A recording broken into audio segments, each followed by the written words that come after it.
آپ کو معلوم ہونا چاہیے کہ جب ہندوستان تقسیم نہیں ہوا تھا، یہ اس وقت کی بات ہے، لاہور کی سرزمین پر ایک کافر نے کتاب لکھی تھی، اس کا نام تھا رنگیل رسول۔ اس کتاب میں ہمارے آقا کی شان نے بے شمار گستاخیاں لکھی۔ جب وہ کتاب مارکیٹ میں چھپ کر آئی تو لوگ مسلمانوں کے بھی ہاتھ لگی، پڑھ کے افسوس کرتے رہے، ایسا لکھ دیا کمبخت، ایسا لکھ دیا، مذمت کرتے رہے، اخبار میں بیان دے دیا، مذمتی بیان دے دیا، یا کچھ جلوس ولوس نکال دیا، بس ختم معاملہ۔ اس مرد مجاہد نے کیا کام کیا، ہم سب کے لیے بہترین درس ہے۔ اس مرد مجاہد ٹانگا چلاتا تھا، غریب مسلمان، ٹانگا۔ ابھی بھی کلکتہ کی سرزمین پر ہاتھ سے ٹانگے چلتے ہیں، انہیں جانور جہاں باندھا جاتا ہے ٹانگے میں، وہاں انسان ہوتا ہے اور انسان لے کے بھاگتا ہے سواریوں کو۔ چھوٹا رکشہ ہوتا ہے ہاتھ سے چلنے والا۔ تو وہ دو سواری اس کے ٹانگے میں بیٹھے تھے اور آپس میں گفتگو کر رہے تھے۔ یہ چلاتے چلاتے دونوں سواریوں کی گفتگو غور سے سن رہا تھا۔ وہ دونوں دوست آپس میں کہہ رہے تھے، دیکھو بھائی کیا وقت آ گیا، کیا دور آ گیا، ہمارے آقا کی شان میں ایسی کتاب لکھی، اس نے گستاخانہ کتاب، اور وہ مارکیٹ میں بک رہی ہے، چھپ رہی ہے، سب کچھ ہو رہا ہے، بہت اس نے ظلم کیا۔ بس آپس میں غم و غصے کا اظہار کر رہے ہیں، لیکن یہ غریب ٹانگے والا ان دونوں کی گفتگو غور سے سن رہا ہے۔ جب منزل آ گئی تو سواریاں نیچے اتر گئیں، اس کی اجرت جو تھی دے دی۔ یہ سیدھے گیا بازار کو، غریب ٹانگے والا، کتاب خریدا پہلے، وہ جذبہ دیکھیے، کتاب خریدا۔ خود کو تو پڑھنا آتا نہیں تھا، کسی پڑھنے والے کے پاس لے کر گیا، کہا بھیا اس میں کیا لکھا ہے، پڑھ کے سناؤ۔ اس نے پڑھ کے سنایا تو اب اس کا خون جوش مار رہا ہے۔ عاشق رسول تھا وہ، بناوٹی نہیں، حقیقی عاشق رسول تھا، خون جوش مار رہا ہے۔ کتاب پوری سن ڈالی، کسی سے کچھ نہیں کہا، نہ بیوی سے، نہ بچوں سے، نہ دوستوں سے، نہ قوم کے ذمہ داروں سے، نہ کمیٹی والوں سے، کسی سے کچھ نہیں کہا۔ گیا سیدھے بازار، کتا خریدا ایک بڑا۔ وہ کتاب کو سن چکا تھا، کتاب کو اور وہ کتے کو دونوں کو فائل میں رکھا، فائل اپنے بغل میں دبایا، کتاب لکھنے والے کا ایڈریس موجود تھا کتاب پر، سیدھے اس کے ایڈریس پہ پہنچا تو پہرے دار تھا وہاں کھڑا ہوا دروازے پر۔ اس نے کہا کون ہیں آپ؟ فائل ویل دیکھ کے وہ مروب ہوا، کہا کہ شاید کچھ ہمارے ساتھ سے کام کرنے کے آیا ہے۔ کہا تمہارے فلاں نام کے صاحب ہیں اندر؟ کہا اندر ہے، جائیے ملاقات کر لیجئے۔ اندر گیا یہ بندہ مومن، کتاب نکالا، سامنے رکھا، بس ایک ہی سوال کیا اس سے کہ کتاب تو نے لکھی ہے؟ اس نے اقرار کیا ہاں میں نے لکھی ہے۔ بس دوسرا سوال نہیں، دوسری کوئی حجت نہیں، کوئی بحث نہیں۔ کتا نکالا اور اس کی گردن پر زور سے نعرہ تکبیر لگا کر ایسا وار کیا کہ جسم الگ اور سر الگ۔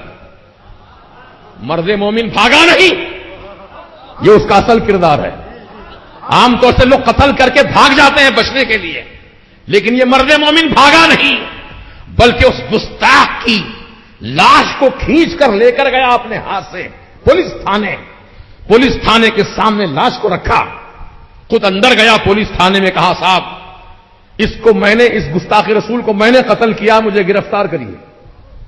دیکھیے حق پسندی کیسی ہوتی ہے عاشق میں، جھوٹ نہیں بولتا ہے، مکاری عیاری کی بات نہیں کرتا، سچ بات کہتا ہے۔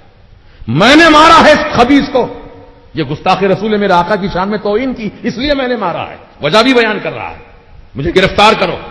پولیس نے گرفتار کر لیا، پھر پنچنامہ ہوا، مقدمہ چلا۔ تو جب جیل میں بند تھے جناب، تو کچھ بہی خواہ لوگ آئے جیل میں ملاقات کے لیے، کہنے لگے تم ایک مرتبہ جج کے سامنے کہہ دو یار کہ قتل میں نے نہیں کیا ہے، ہم تم کو باعزت نکال لیں گے جیل سے باہر، پریشان کیوں ہوتے ہو؟ کہا نہیں، بڑے عجیب بات ہے، آپ لوگ مسلمان ہیں تو مجھ سے جھوٹ کہلوانا چاہتے ہیں؟ ارے زندگی میں نے یہی تو ایک صحیح کام کیا ہے، زندگی میں نے یہی تو ایک صحیح کام کیا ہے، تم بلا وجہ کے مجھ سے جھوٹ کہلوانا چاہتے ہو؟ جائیے، اللہ حافظ، جائیے۔ اب فائنل ججمنٹ، آخری موقع ہے صفائی کا۔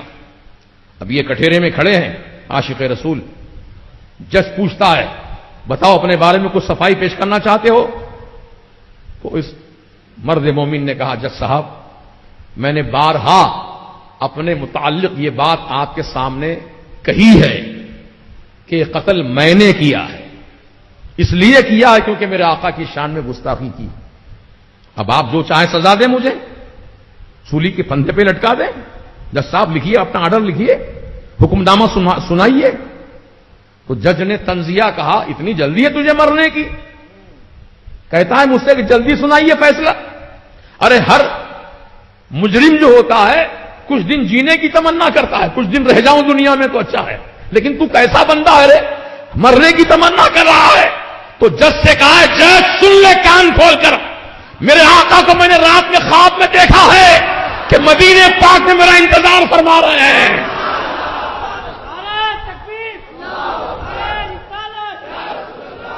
میں نہیں چاہتا کہ میری وجہ سے آقا میرا انتظار فرمائے۔ کیا جذبہ محبت ہے؟ 100 گز ماروں 1 گز نہ پھاڑوں، یہ محبت نہیں ہے۔ اللہ تعالیٰ نے سچا عاشق رسول بنائی میاں، بم پٹارا کرنے کی ضرورت نہیں ہے یار۔ اخبار میں بیان دے دیا، ایک احتجاجی ریالی نکالی، خیر اچھا کیا، وہ بھی کام اچھا ہے، کرنے کی ضرورت تاکہ لوگوں کو معلوم تو ہو کون دنیا میں کیا کر رہا ہے۔ وہ ریالی نکالنا بھی اچھا ہے، بیان دینا بھی اچھا ہے، لیکن وہیں پر موقوف نہیں ہونا چاہیے، ہے نا، بلکہ اصل گستاخ رسول کو کیفر کردار تک پہنچانا یہ ہر عاشق رسول کی ذمہ داری ہے۔ اللہ پاک ہمارے ہاتھوں میں اتنی طاقت و قوت عطا فرمائے، ہمارے سینے میں ایسا جگر عطا فرمائے جیسا جگر علی اکبر کا تھا، ہمارے بازوؤں میں اللہ پاک قوت حیدری عطا فرمائے۔ اللہ اکبر۔ اللہ کے لیے جیو، اللہ کے لیے مرو۔ نبی سے جو ہو بیگانہ اسے دل سے جدا کر دیں، پدر مادر برادر مال و جان۔